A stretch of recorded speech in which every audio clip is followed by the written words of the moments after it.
I love sort of psychological subtext. I love the silence, the body language, the gesture. This is your Aunt Katina. Aunt Katina. She can't see very well, but... You know, just trying to get into a character and understand what they're going through, to really be in their shoes.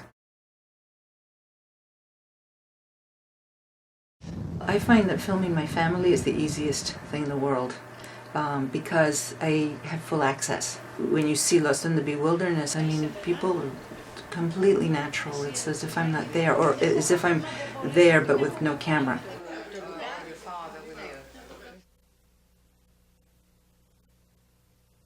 It's a story of my cousin who was kidnapped by his mother, it turns out, when he was 5 years old, from his native Greece. So then, after 11 years of silence and no contact and this endless search, sort of worldwide search, the mother of the boy called the father of the boy, who lived in Greece, and said, I have your son, and if you want him, come and get him. So that was the beginning of the shoot. Being Greek, having the mythology in our DNA, it's like, for me, I see everything through that filter, through that lens. Very early in the process, it started becoming apparent to me how many parallels there were of this current story with ancient myths or tragedies. Sometimes complementing the scene, sometimes, you know, sort of going against it. But basically, you know, the idea of a baby boy, especially, being taken from his home, and then to have them return on the cusp of manhood to reclaim their place on the throne or in the family, that's a classic. You know, almost every Greek hero has undergone that journey. And it was at a point where I thought, well, this is all I need to make this film.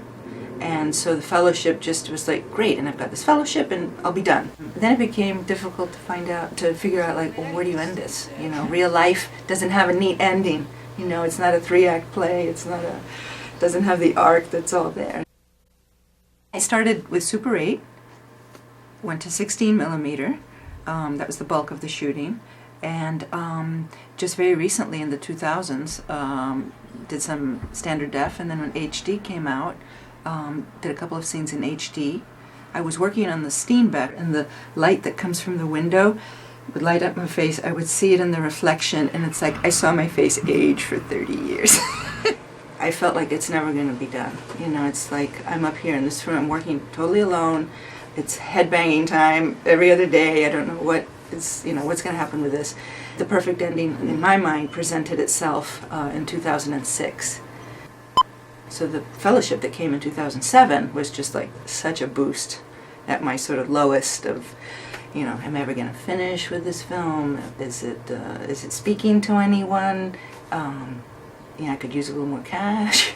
And it came at just the right time, more psychologically than anything else. Just go for it. Just, there's the finish line, just do it.